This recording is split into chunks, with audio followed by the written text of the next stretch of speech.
Good afternoon. I'm going to continue with Chapter 2, Empower Your No. We're reading from the book The Power of a Positive No by William Ury. To be prepared is half the victory. Miguel de Cervantes Saavedra. Saying no is not easy. The other may react strongly to your no. You need confidence to stand up for yourself in the face of the other's reaction. You need power to be able to follow through on your no if the other refuses to respect it. Just as critical as uncovering your yes, therefore, is empowering your no. Develop positive power. Once you have distilled your interests into a clear and strong intention, it is time to back up your intention with a plan B, a practical strategy that will address your core interests in case the other refuses to accept your no. Plan B is positive power. While negative power is the power to punish the other, positive power is the power to protect and advance your interests and needs. One person's story can serve to illustrate the enormous potential of positive power. She was born into a family of an oppressed racial minority and worked as a tailor's assistant in a department store. The empowered no she delivered to racial prejudice is her hometown set in motion the civil rights movement in the United States. Her name was Rosa Parks. At the end of a long workday in December of 1955, Rosa Parks boarded a city bus to go home. At that time, in a large part of the United States, Black people suffered the injustice of legalized segregation in all aspects of social life, including public transportation. They were treated as second-class citizens in a society that professed a commitment to human equality. Parks describes what happened next. I did not sit at the very front of the bus. I took a seat with the man who was next to the window, the first seat that was allowed for colored people to sit in. We were not disturbed until we reached the third stop after I boarded the bus. At this point, a few white people boarded the bus, and one white man was left standing. When the driver noticed him standing, he spoke to us, the black man and two black women across the aisle, and told us to let the man have the seat. The other three all stood up, but the driver saw me still sitting there. He said, "Would I stand up?" And I said, "No, I will not." Then he said, "I'll have you arrested." And I told him he could do that, so he didn't move the bus any further. Several black people left the bus. 2 policemen got on the bus in a couple of minutes. The driver told the police that I would not stand up. The policeman walked down and asked me why I didn't stand up. And I said I didn't think I should stand up. "Why do you push us around?" I asked him. And he said, "I don't know. The law is the law and you are under arrest." As soon as he said that, I stood up and the 3 of us left the bus together. Rosa Parks was put in jail. Although she was freed that night on the posting of a bond, her arrest galvanized the black community and triggered an unprecedented 11-month boycott of the buses, led by a young local pastor by the name of Martin Luther King Jr. Rosa Parks possessed the 2 essential ingredients of positive power: a strong intention and a practical plan B to back it up. Her intention had been shared and refined during years of activism. In the popular retelling of the story, her refusal to give up her seat is often portrayed as the spontaneous action of a tired seamstress.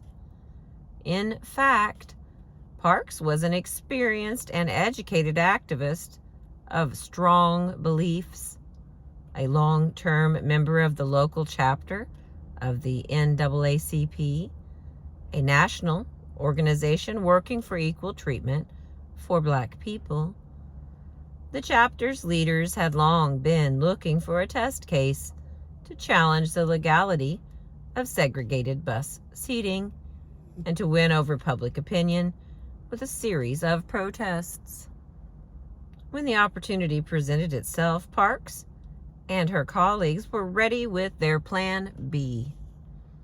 A friend once described Parks as someone who, as a rule, did not defy authority, but once determined on a course of action, refused to back down. She might ignore you, go around you, but never retreat. Parks was perfectly prepared to face the consequences of arrest and ready to take her legal case all the way to the Supreme Court if necessary. In the end, that is exactly what happened. The Supreme Court eventually ruled against segregation on public transportation, and the rest is history. Parks' Plan B. Make sure that's still clear. There we go. Parks' Plan B was intended not to punish anyone, but rather to protect the deeper yes behind her no. A yes to dignity and equality for all. Even though she appeared to have little objective power in the situation on the bus, she had positive power to back up her no and support her yes. And that was sufficient to trigger a revolution for human dignity that reverberated throughout the nation and indeed the world. Turn fear into confidence. When faced with the task of devising a plan B, many people resist, reluctant to engage in worst-case thinking. They may think that it is unnecessary or disloyal, or that they can do it later. In my experience, however, there is no more critical and ultimately effective exercise for you to undertake if you are to deliver a powerful no. For in addition to the objective power that it gives you, it helps transmute your fear and anger into confidence and resolve. Think of it not as worst case thinking, but as planning an alternative means of success. If you believe you are totally dependent on the other's cooperation, you effectively become a hostage. You naturally feel fearful and angry. The desperation you may feel can easily lead you to accommodate or to attack. Perhaps Plan B's biggest benefit is that it gives you the psychological freedom you need to say no to the other effectively without accommodating, avoiding, or attacking. The great irony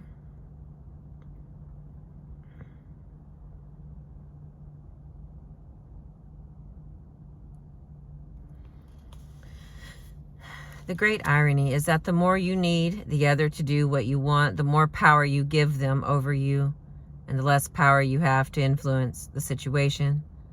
In situations of conflict, the other is more likely to do what you would like them to do if you don't need them to do it. Consider a real-life marital dispute. Okay, wait a minute. That is a marital dispute. Joan was extremely unhappy about the lack of communication with her husband, whom I will call Jack. She had a strong need for connection, and from her point of view, they rarely, if ever, really talked. For years, Joan had criticized and nagged him to talk with her. The more she did, the more he retreated. Her no to his behavior only seemed to provoke the opposite response to what she was seeking. Their marriage was on the verge of disintegrating.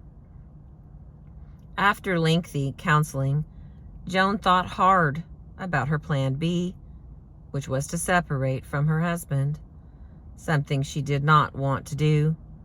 Still, she came to terms with this as a real possibility if her core needs could not be met.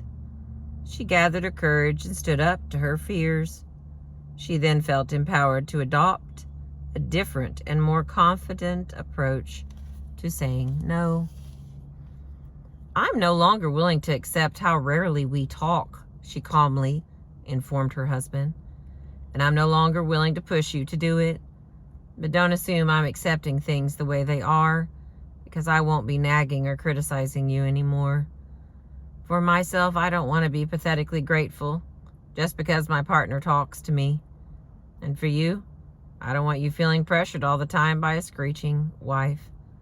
I'll interpret what you do from here on as indicating your decision about how you really want to live. I'll make my decision about my life accordingly." In other words, Joan was not trying to control how her husband would act. She was only choosing how she would act. She was committing herself to living a different kind of life, one that would address her needs, regardless of how Jack continued to behave. Paradoxically, this approach helped save the marriage and allowed it to deepen. For Joan's newfound confidence and power enabled her to stop her destructive criticism, and Jack responded by opening up and talking more about what he had felt and needed. A positive no made her closer to rather than further from her husband. The challenge then in saying no is to express the need, the interest, desire, or concern without the neediness. The neediness creates stress for both of you, a feeling of coercion for the other, of weakness and dependence for you. You may have certain needs, but you don't need the other to cooperate. You would very much like them to cooperate, but if not, you have alternative ways to address your needs.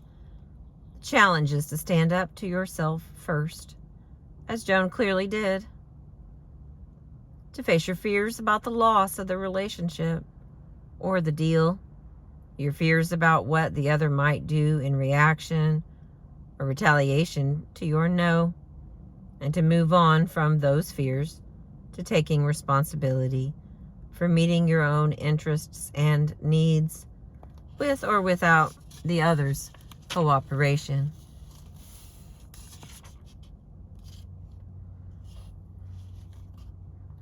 I think I'm going to stop here, and I will continue with how we devise a plan B. Thank you for being with me this afternoon. We're looking down over Swan Lake, which is a really beautiful place. I bet it's nice with the Christmas lights. Thank you for being with me today. I appreciate you.